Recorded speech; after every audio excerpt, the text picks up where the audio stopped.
Yep. Looking good.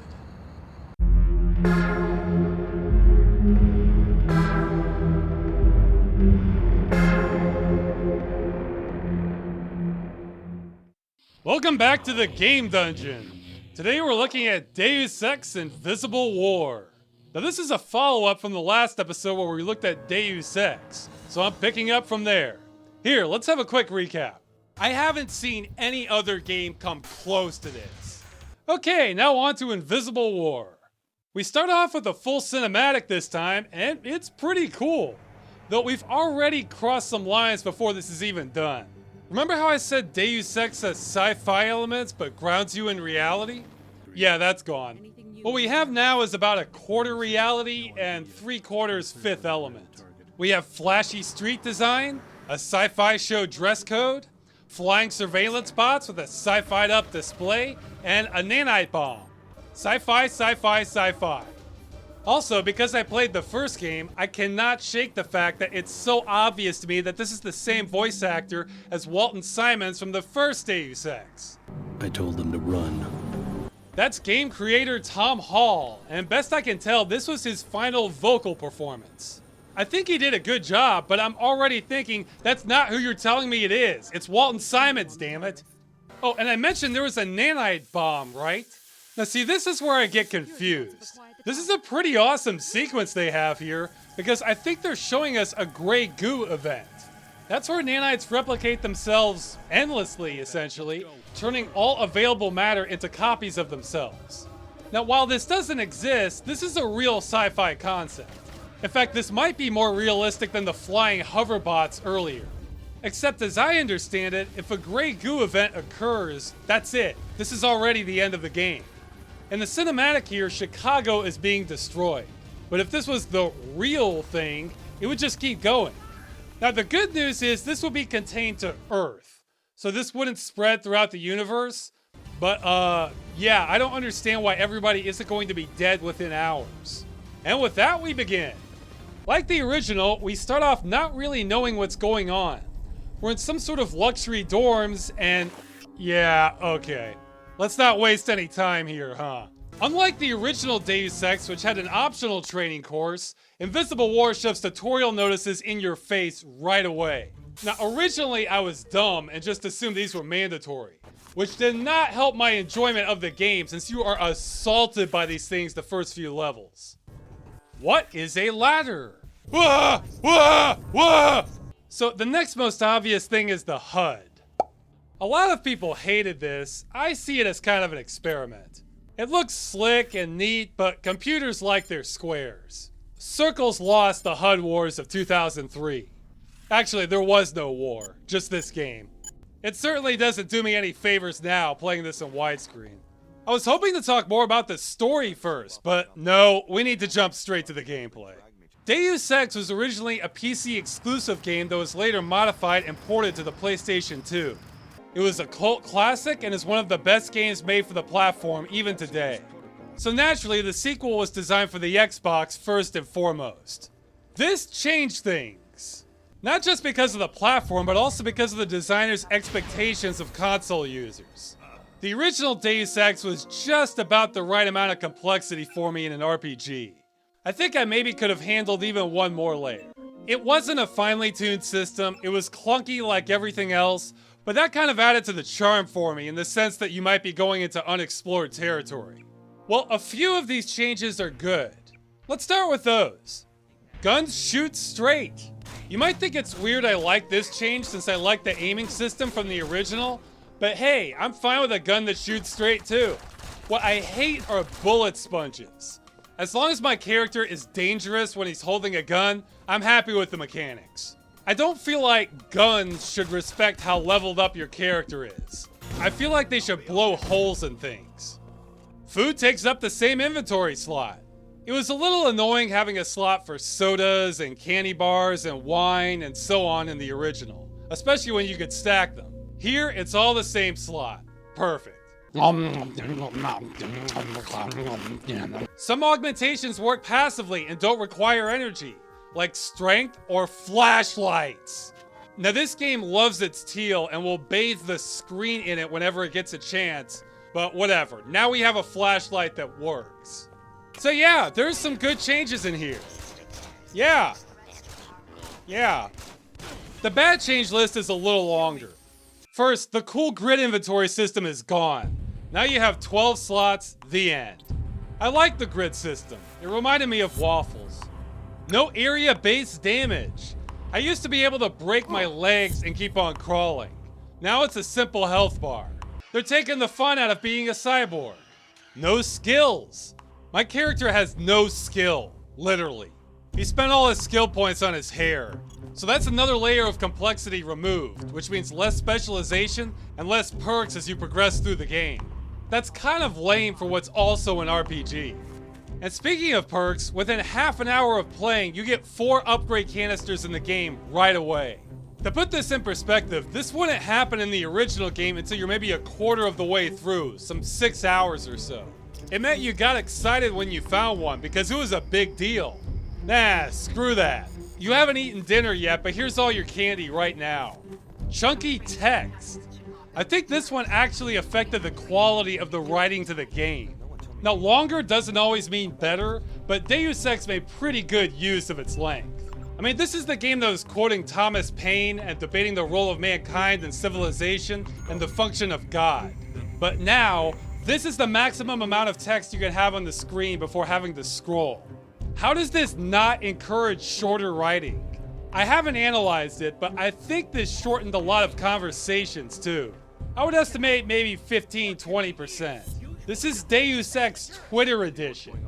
For a game that had a strong narrative, this is not cool at all. Simpler lockpicking.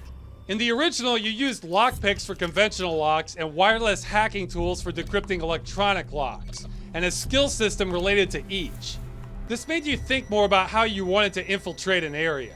In Invisible War, you use magic wands to cast spells of unlocking, like in Harry Potter. Universal ammo. I'm sure gun enthusiasts will love this one. No longer do we need shells for our shotgun, or 30-06 rounds for our sniper rifle, or even missiles for our rocket launcher. No, now it's all one happy ammo resource. In the original, you would usually find ammo where it made sense. So private mercenaries and military were more likely to have submachine guns, whereas regular police would have pistols. Not only is universal ammo taking us farther away from the realism, it's almost beyond science fiction, getting into the realm of fantasy. The only explanation I can think of would be these contain nanites which would build your rounds on the fly. But if we have that kind of technology, we could build anything. It would be like having replicators from Star Trek. That would change the face of the entire world, not just make your guns easier to load. The closest thing I've seen to universal ammo was in a science fiction show where this guy built a gun with a constricting barrel that would adjust itself to the size of the round.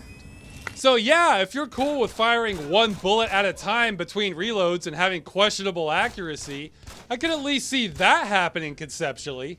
Oh, and speaking of reloading, the game got rid of that too. Your gun just fires forever until you run out of universal ammo. If we're going this route, why not just make them shoot lasers while you're at it? Oh. And I saved what's maybe the worst for last. Because this was designed for the Xbox, which had 64 megs of RAM, and because they were trying to push the graphics as hard as they could, this came at the cost of map size. The memory just wasn't there for it. The graphics were simple, but Deus Ex had all of Liberty Island. It had large air terminals. See that crane off in the distance? You get to walk and climb all the way over there. In Invisible War, we get our globe-trotting missions again, but now every single level is either claustrophobic or else shrouded in fog. This changes the feel of the whole game in a bad way. Now, if I was playing a game in a giant spaceship or a mining shaft, this would be fine. But these are cities I'm supposed to be exploring. Here, look at the hub area for New York in the original. That's a decently sized area before I run into a level load.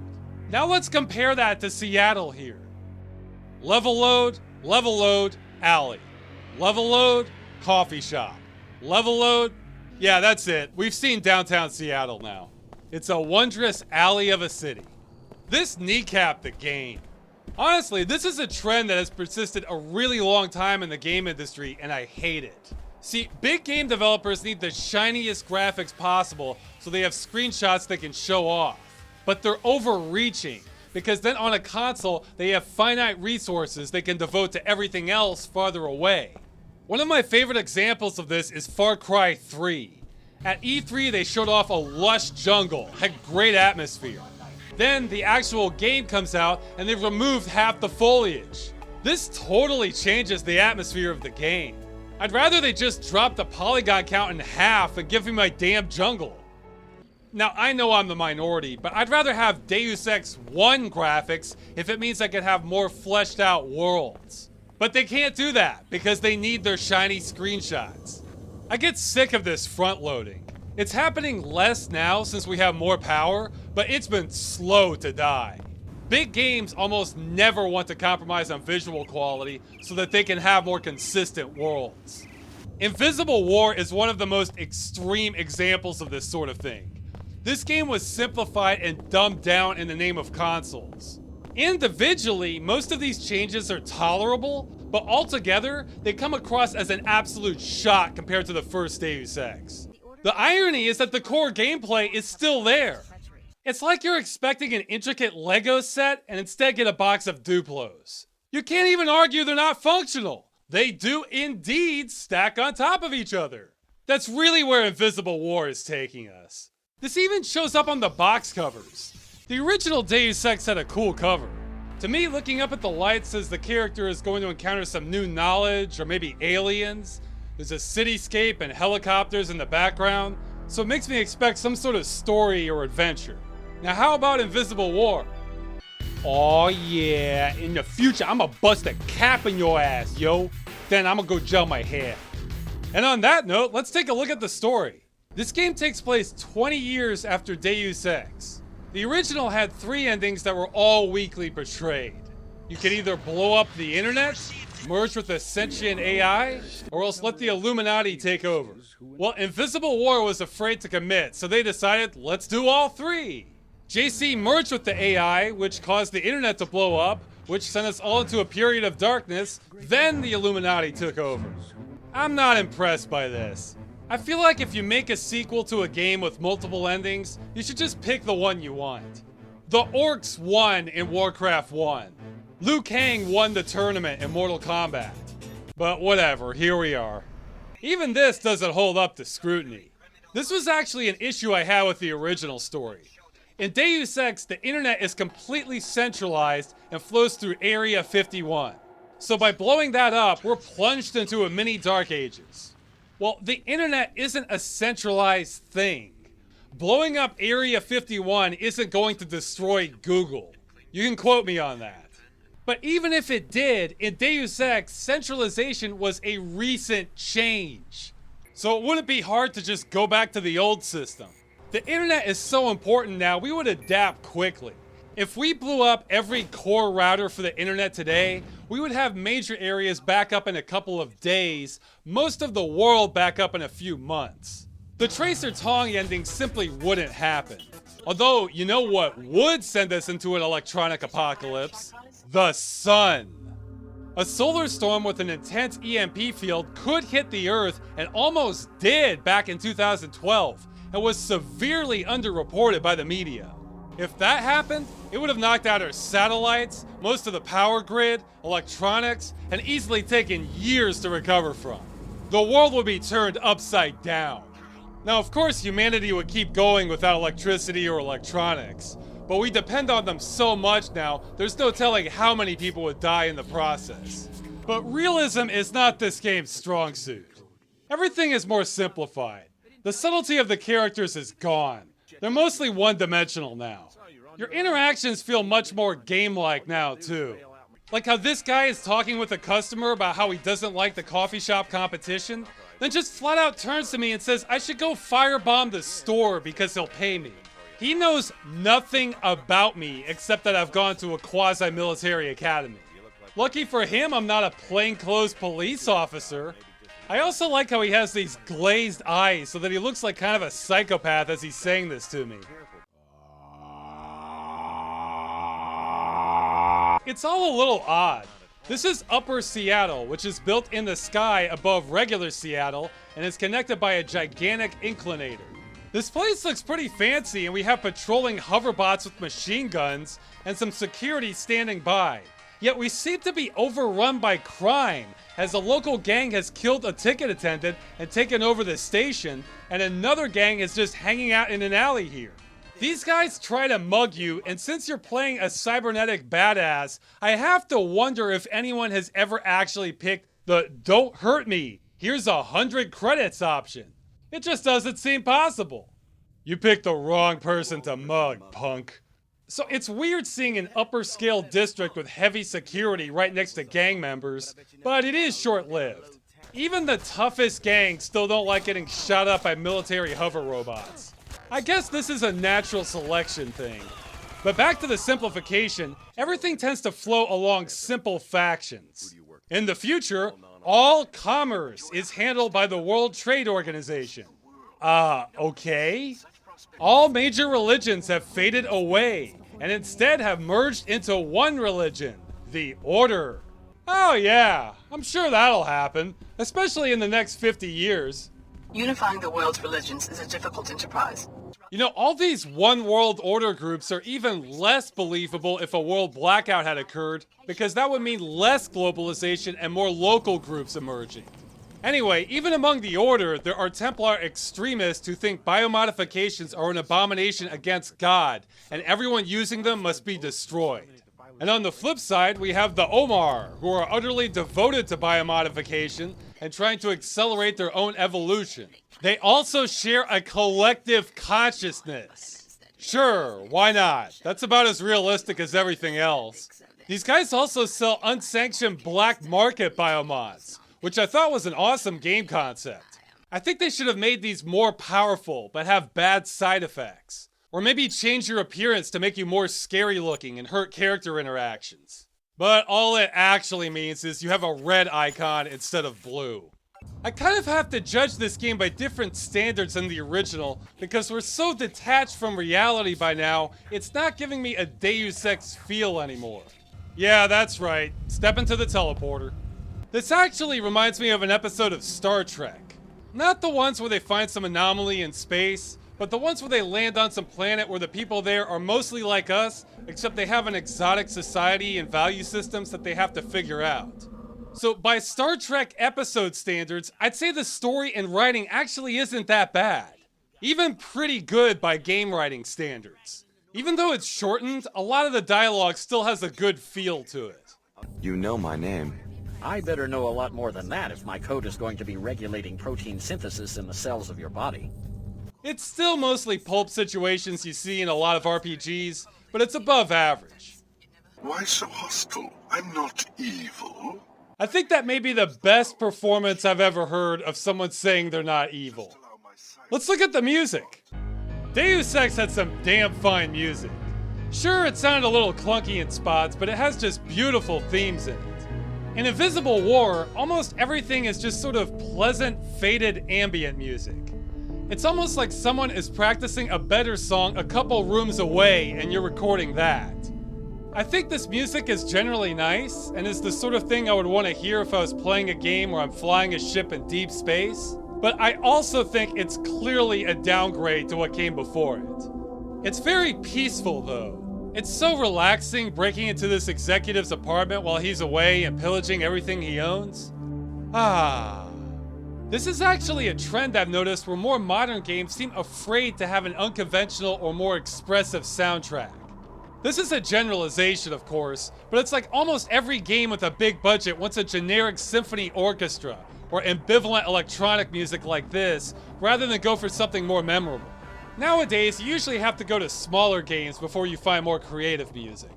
This game did introduce me to the band Kidney Thieves, however, which I kind of dig. They present their music as pop star music from the future. We can only hope.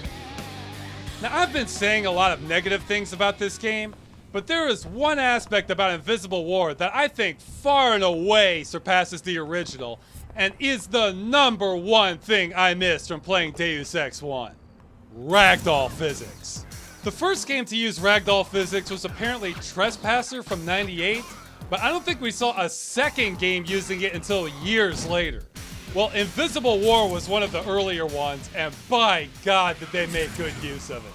It's lost a little of the novelty nowadays, but seeing enemies slump over realistically is such a bonus. I think it's one of the best technological developments for first-person shooters. And Invisible War takes that to new heights because you can of course pick up the bodies and move them. I can't even explain why, but I became obsessed with stuffing bodies into dumpsters. Even now, it's so satisfying to just fling somebody over a railing. This also became a great incentive to get the strength upgrade in the game. Then you can really fling those suckers around. Yeah, in you go. I love games that involve you hiding bodies from the authorities and watching people freak out if they see you. I would love to see more games where you're secretly disposing of bodies and trying to stay cool in the meantime. Hello, officer. Quiet night tonight, isn't it? Not many people on the street. This is the one aspect of the original Deus Ex that's rough for me to go back to. And back to negative things. While I'm talking about Deus Ex, I'd like to mention that at no point does Deus Ex give me Uncanny Valley feelings. They look like action figures or something. It's dated, but it works, at least in my mind. Invisible War isn't quite as lucky. While I like the intense psycho look some NPCs have, the main character seems to have less detail than everyone else. Look, her eyes are actually modeled, mine are just a texture. Why would you have less detail on the character that's going to be in almost every conversation? It looks even worse if you play as a woman instead of a man. Her eyes seem to be not quite aligned. I can't get a reading on this face at all. If the idea was to make her look like she's capable of killing people, then mission accomplished. This is a game of people talking normally and looking like psychopaths. Which actually isn't such a bad concept, but I don't think that was the intent here.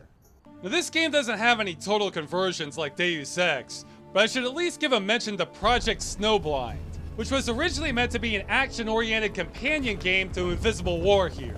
That plan fell through, so they just kept the game as is and changed one or two things around so it's technically not in the Deus Ex world anymore. I tried playing this, but it felt painfully average to me. But that's the risk of playing games nowadays. You have so many choices now, it's really easy to get picky.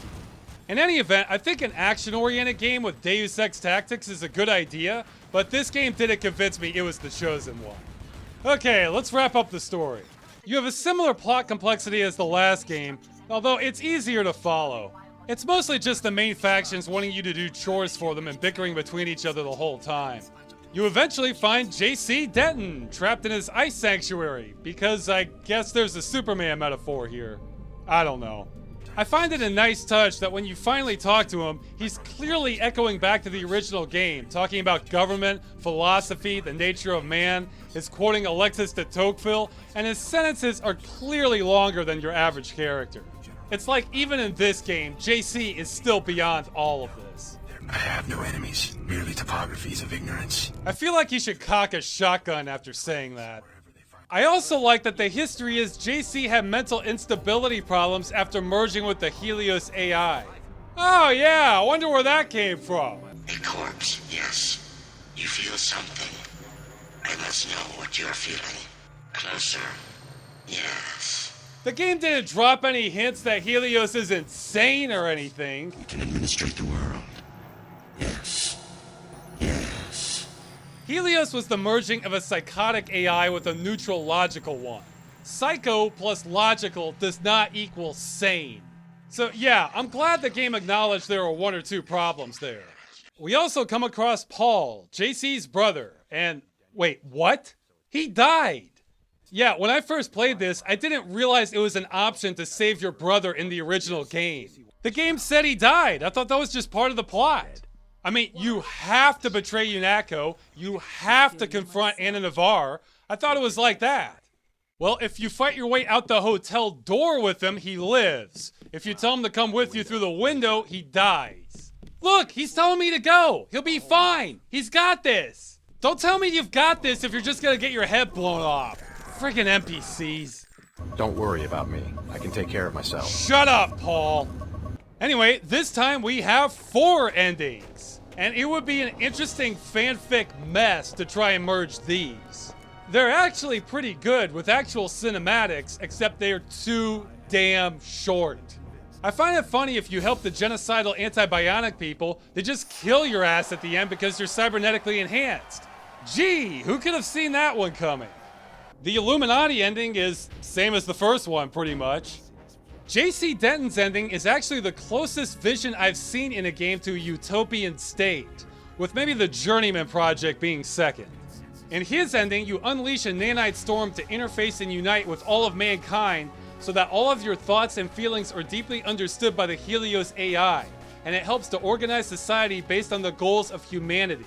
So not a collective consciousness, you would still be you, but an impartial AI that understands all of humanity better than itself and acts as an overseer free of human ambitions and downfalls. That sounds like some good sci-fi. And again, a utopian state. Assuming Helios isn't insane, which they say it's not anymore because they patched it, but it still does that creepy yes thing after some of its sentences. Let us understand and be transformed, yes. And the Omar ending is hilarious. If you wipe out every other main faction, they congratulate you and offer you a discount on more black market items. You do not even comprehend today's significance for the future of this planet, but you have our gratitude. A discount will be applied to all of your business transactions with our agents anywhere in the world. Yeah, that's why I did all of this. I overthrew all these powerful government conspiracies, killed all their leaders, and left the Earth in a state of destructive anarchy so I could get a better discount and more hardware. That's all this was. Okay, awards time. First award, Consolified, or Deus Ex Box. Some games don't suffer from being multi-platform at all. This one is one of the absolute worst cases where making the Xbox the lead platform didn't just hurt the game on PC, it flat out hurt the game and almost killed the franchise. If you ever wonder why there's a PC versus console rivalry today, it's not because you own one system over another. It's because of the industry pulling crap like this. Second award, Good Game in a Bubble. If this wasn't a Deus Ex sequel, and if it wasn't so marred by the gameplay decisions so I didn't know what I was missing, this would actually be a worthwhile game, just with limitations. I mean, if you're a Deus Ex fan, this game is a slap in the face. But I'm not so biased I can't see there was some quality buried in here also. At least I think.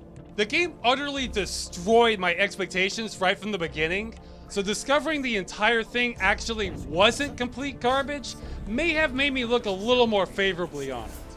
And the final award, Best Bodies in a Dumpster. When I look back on this game, these are my fondest memories of it, and I wish more games let you stuff bodies into dumpsters. So that's the game. Stay tuned for the conclusion of these Deus Ex episodes with Human Revolution. And to end this, I highly recommend checking out a parody script I came across, which summarizes the shortcomings of this game fabulously.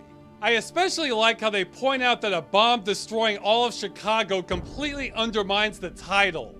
And they're right! That would make this the largest terrorist attack in the history of the world. Invisible War, my ass!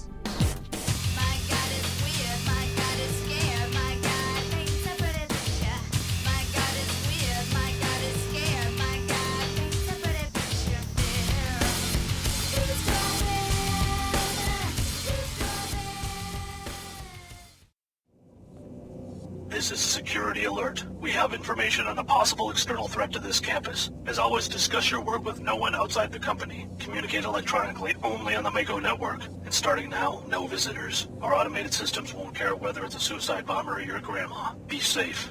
Now let's make a great weapon. Pep talk of the year.